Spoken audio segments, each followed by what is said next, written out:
Welcome, my pretties, to the Halloween special of Farewell My Manicure TV. On tonight's program, we're going to look at the creepy crawlies and bugs in our garden. Did you know you could farm worms? And we're going to build a solitary bee house for those lonely solitary bees. And when we get down and dirty in the garden, we're going to talk about growing pumpkins. What else? Sit back, relax, enjoy our Halloween special.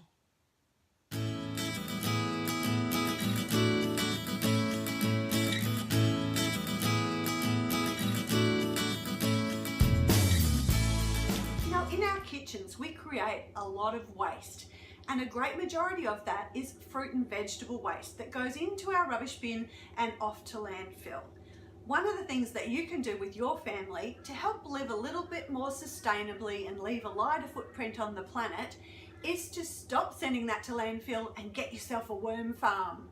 It's really easy. In your kitchen, all you need to do is have a container on the bench, and every time you're cooking, you're chopping, you're peeling, put all of your fruit and vegetable waste into this container. Then let it sit on the bench for a week and build up, and then once a week we trot it out to the worm farm and feed it to our friends. You can also put things in here like used tea bags or any paper bags that your mushrooms come in, etc. into here. It's almost like anything you would put in the compost. You can basically feed to your worms. They're really quite voracious and they'll make a meal of this in no time. So this is our worm farm, and we keep it underneath the shade of these trees because even though worms can withstand amazing variances in temperature, it can get really quite hot here in the summertime, and particularly with a black plastic container, it can heat up significantly. So we try to keep it in a shady spot.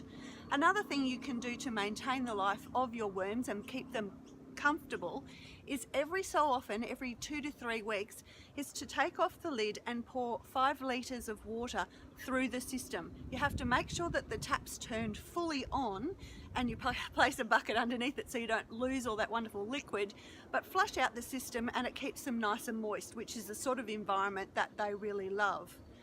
Underneath you'll see, we leave the tap open all the time, we've collected the worm tea, which is nutrient-rich fertiliser for your garden. So it's a real win-win. The worms get a feed and you get some amazing fertiliser for putting on your garden. I'll have a little look inside our worm farm to show you. We've got lots of worms teeming around in there. Obviously I fed them not so long ago. There's still some paper bags in there that haven't broken down, some tea bags in there that haven't broken down, but they're slowly getting through it. Importantly, you must remember though that worm tea is very, very strong liquid and you can't put it straight on your garden, otherwise you will kill your plants. You need to water it down 1:10 with water, and then you can put it on your plants.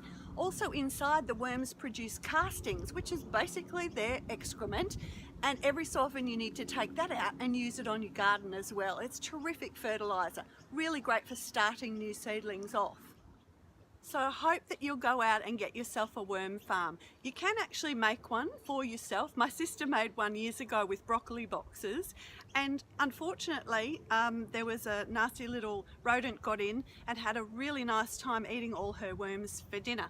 So these proprietary ones, even though they're a little bit more expensive, they are solid as a rock and very impervious to anything getting inside and attacking your worms. There are ants and bugs and other little things crawling around inside there. It's quite a community going on, but they're all part of the ecosystem and the environment of breaking down that fruit and veggie waste into that amazing fertiliser liquid that you can use on your garden. I hope you're inspired to have a go at worm farming.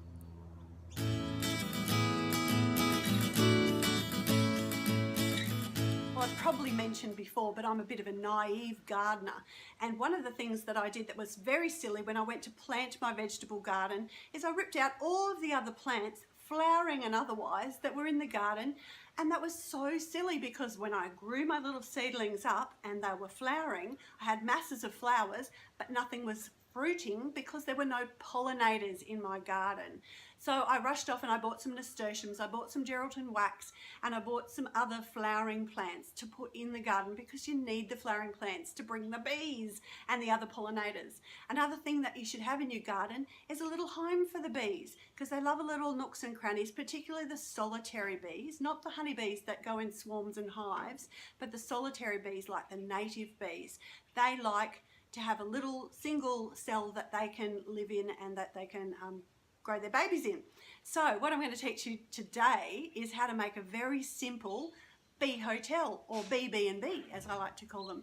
And we're going to use a couple of power tools along the way. Because I like to use recycled materials as much as I can, I've scouted around, and in the timber pile I found this big solid piece of timber that I'm going to use as the base of the house.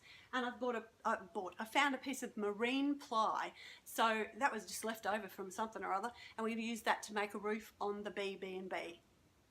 So I've clamped the timber to the table, ready to go, and now I'll just go and grab the cordless drill. So I've got my cordless drill and I've put in a drill bit that's about 6 millimeters, because that solitary bee likes a hole or a little living space that's about 6 millimeters. Now I'm just going to randomly drill holes all over the top of this piece of timber, going down approximately, what's that, 10 mil? What's that, 10 centimeters? That's what I really mean, 10 centimeters. Anyway, we're going to go through and drill a few holes.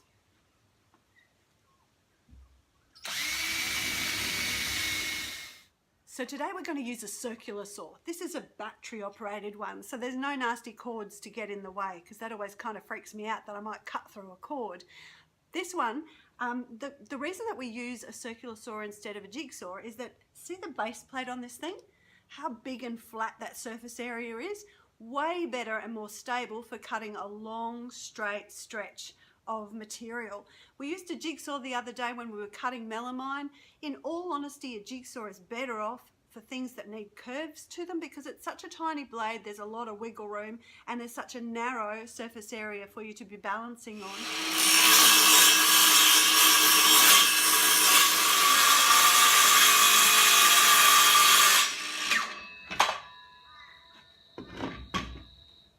Nice and straight that cut, wasn't that easy?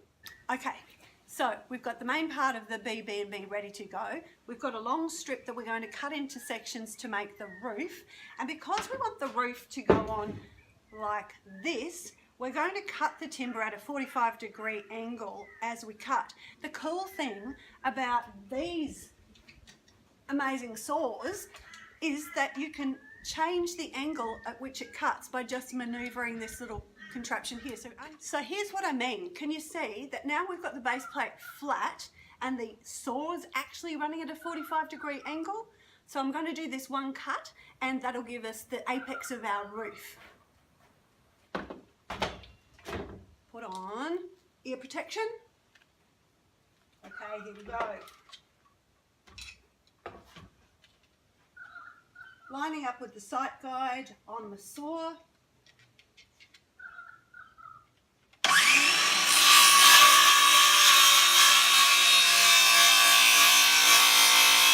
See how that's cut on a 45-degree angle? That's going to make it so much easier for us to make the roof. There you have it. Isn't that cool? So now I'm going to whack some screws in it, and I'm going to screw it onto the base part of the B&B. So I just whacked a couple of screws in to hold the two pieces of roof together, and it's going to look quite cute. Have a look. There we go. So it actually provides a little bit of overhang from the weather for the bees once they build their little homes inside there. So now I'm just going to use the cordless screwdriver, whack a couple more screws straight down in to hold the roof section onto the body of the bee house.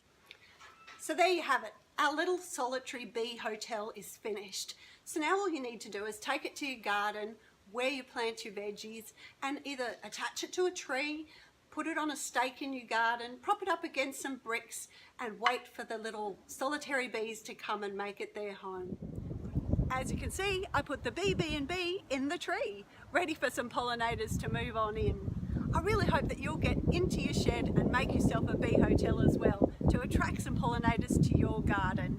And if you do, can you post up a photo on the Facebook page? I'd really love to see how well you've done.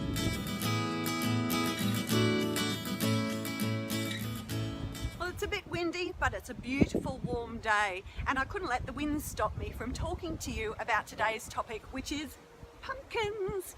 You may be able to see behind me, but I have a magnificent pumpkin vine that's just sprung up, and the reason for that is that I placed the seeds in there. In fact, I threw them in there some time ago, but the weather started to warm up, the soils started to get warmer, and it's the perfect growing conditions for our summer pumpkins.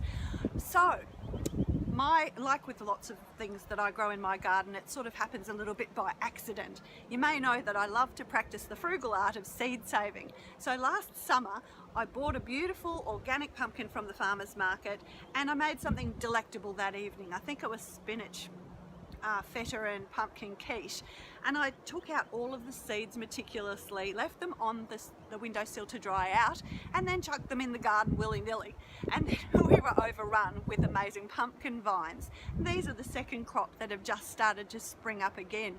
It's a really easy way to grow pumpkins, but you've got to be really careful because they will take over. You don't want them in a place where you're going to have to whip a snip or mow. You want them to just have their run so that they can produce lots of lovely pumpkins for you. Pumpkins are full of beta-carotene, which converts to vitamin A and has been known to reduce your risk of heart disease and reduce the risk of some cancers. So why wouldn't you have them growing in your garden? The cool thing about pumpkins is we get 2 crops a year. We can have a winter crop, which is perfect for making those hearty comfort foods like pumpkin soup, and then we get a summer crop, which is terrific. We can bake the pumpkin in the oven, slice it up and put it through salad with some pecan nuts and some rocket. Oh, delicious. So they're good all round in the year, and we're just a bit lucky because we have such a mild climate here in southeast Queensland. Read up on your local area and when's the best time to plant, but for us it's right now. So if you're in southeast Queensland or thereabouts, get yourself a lovely pumpkin for Halloween this weekend. Scoop out all the seeds and dry them on the windowsill and then put them in your garden, and you'll have pumpkins before you know it. Well, my pretties, I certainly hope that you enjoyed this week's Halloween episode. Don't forget to subscribe, like, share, spread the joy, spread the love, comment, and we'll be back again next Saturday night. I hope we'll see you here too. Happy Halloween, everybody!